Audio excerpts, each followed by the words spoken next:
All right, welcome back to the pod. DLS Wave. All right, we're back here again with my man L, with my man S. 276 constituents.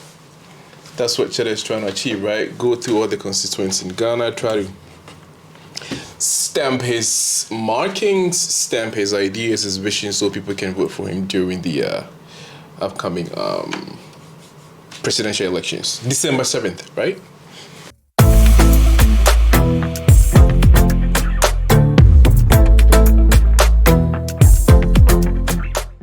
You guys ready for it? Mm-hmm. Yeah. Ready for the vote? You gonna vote? Yeah, I'll vote. You gonna go back home to vote? Yeah. All right, that's kind of patriotic. Spend all that money to fly back home to vote. I'm not going because of the election, but I'll be there. So why not vote if you're there?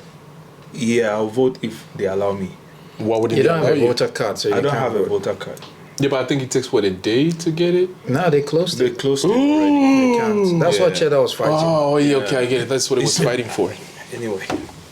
Anyways, all right, cool. So I think it's gonna be pretty hectic. I mean, 276 constituents.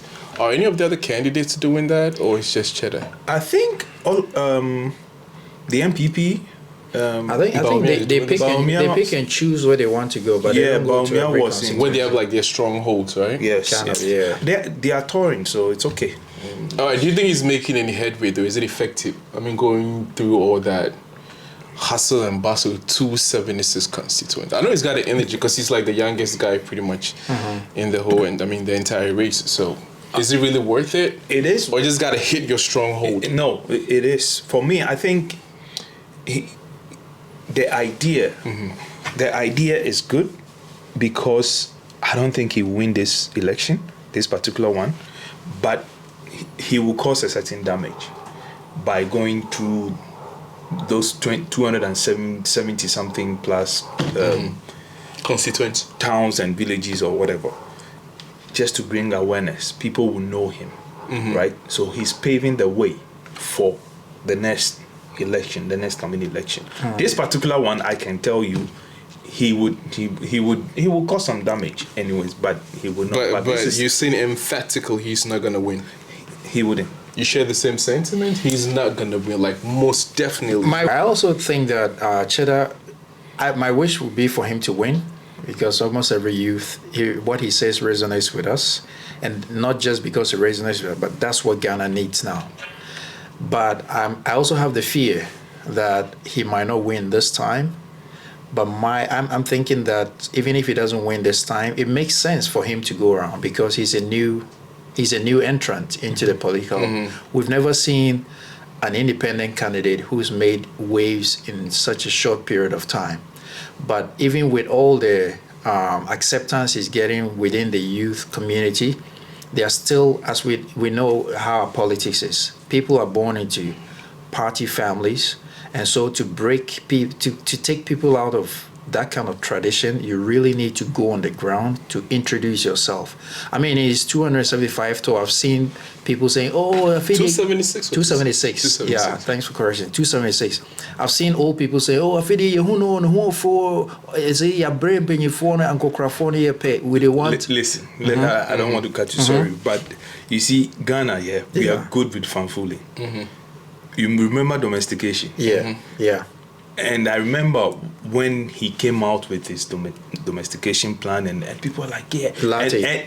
Dan Latte. And I knew people who were like supporting him, but they never voted for him. But you know the trick, the strategy Cheddar is using is he first, or wherever he goes, he talks about the youth and women and our mothers. Okay. So he's really targeting a certain group of people that he knows can spread the word, because he knows when he sends the message to the youth, they can convince the old people or they can campaign for him. So that I think will help him in the long run. Which is about the next election. But with regards to the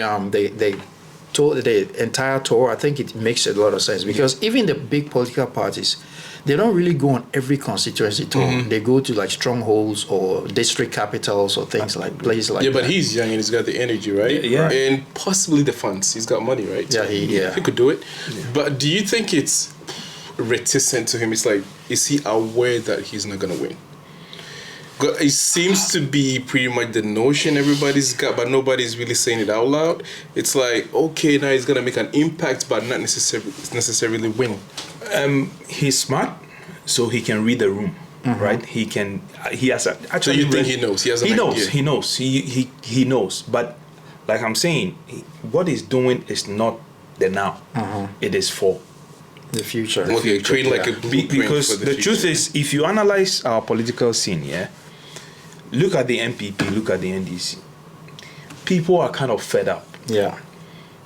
But sure? Yeah, I'm hearing it a lot these a days. lot of people are fed up, but Cheddar seems like you are new, you are young, we don't know, you just came. Maybe how can we? He has to prove with Ghanaians. You have to prove beyond reasonable doubt.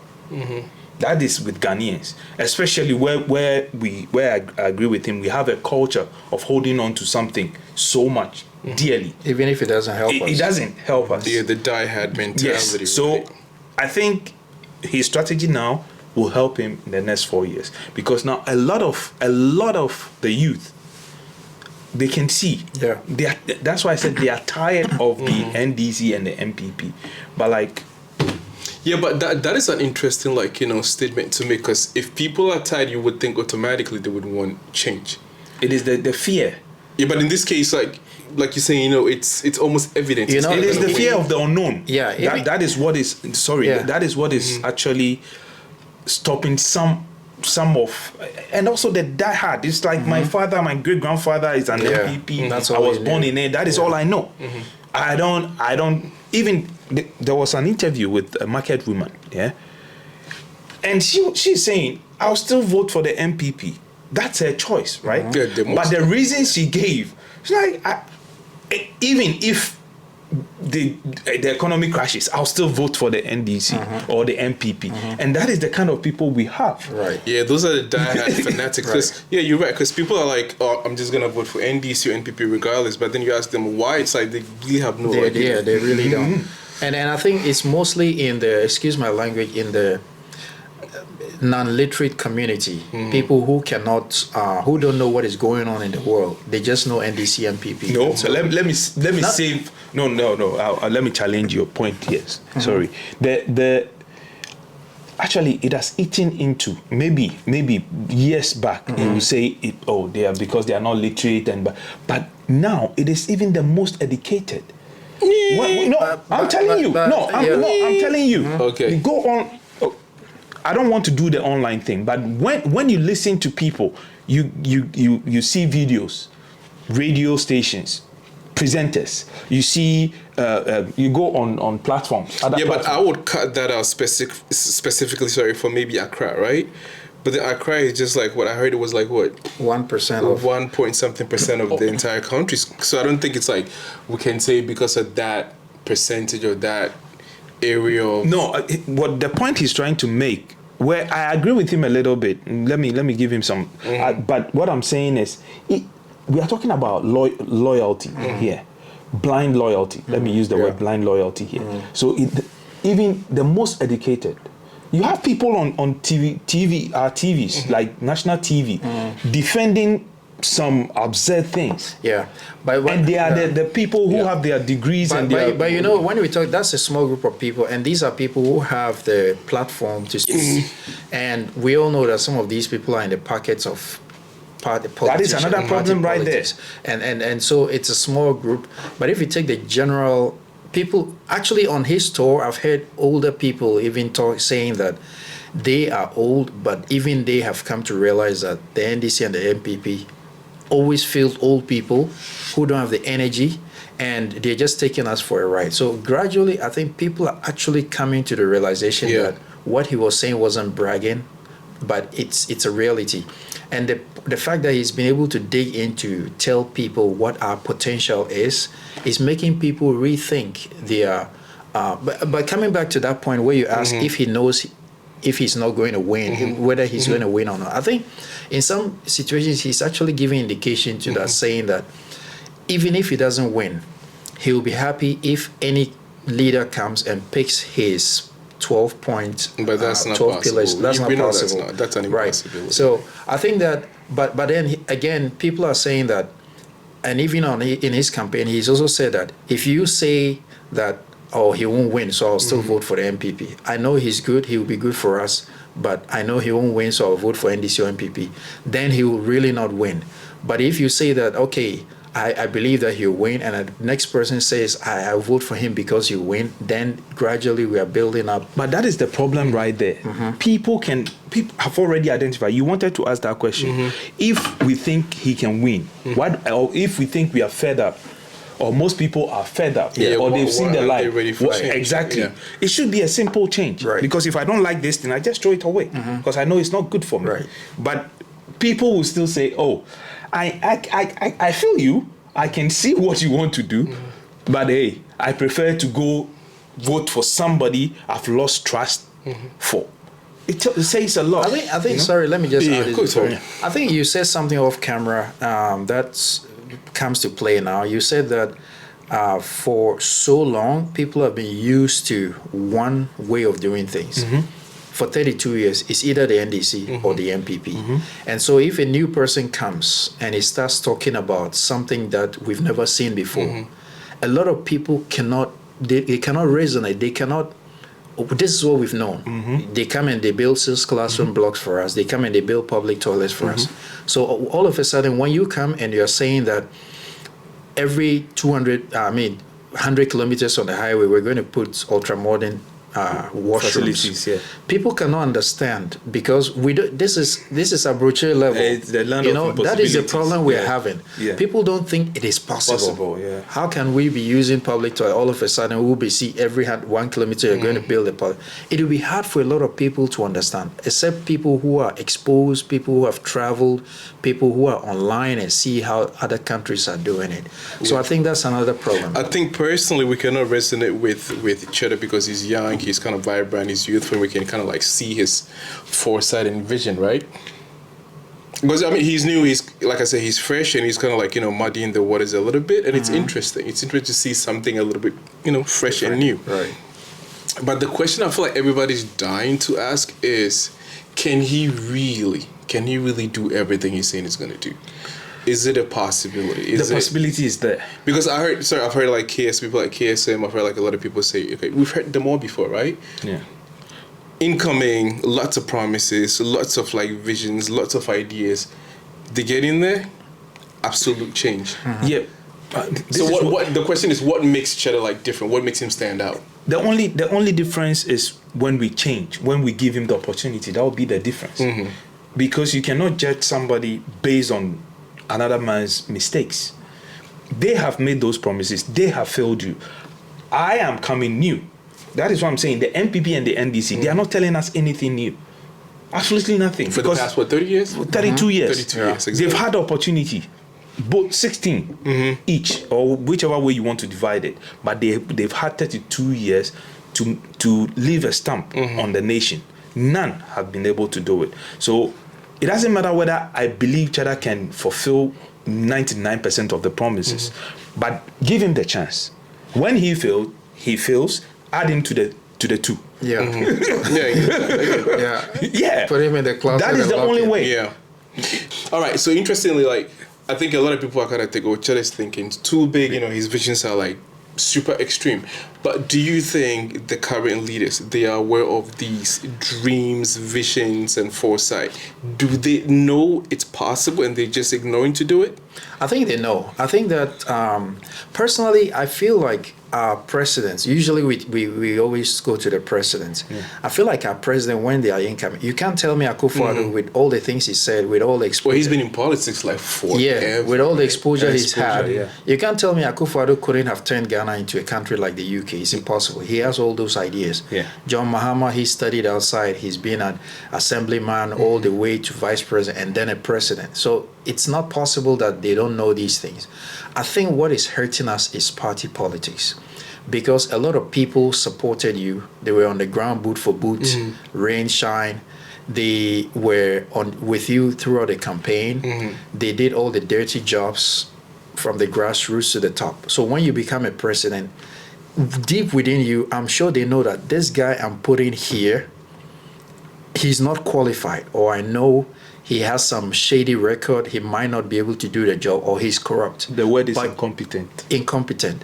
But I have to put him there. If I don't put him there, I won't have my peace of mind. Yeah. Okay, And I think in one interview, Cheddar spoke about that. He said that, why don't you try me? Because when any leader comes from any political party, they have to satisfy every party fanatic. And if you look at even how political parties are funded, there are usually some bourgeoisie behind the scenes supporting. So when they come to power, even if they don't give positions to certain people, they have to give them contracts. And these contracts, the person who donated $1 million, he has to get it back times 3 because it's business.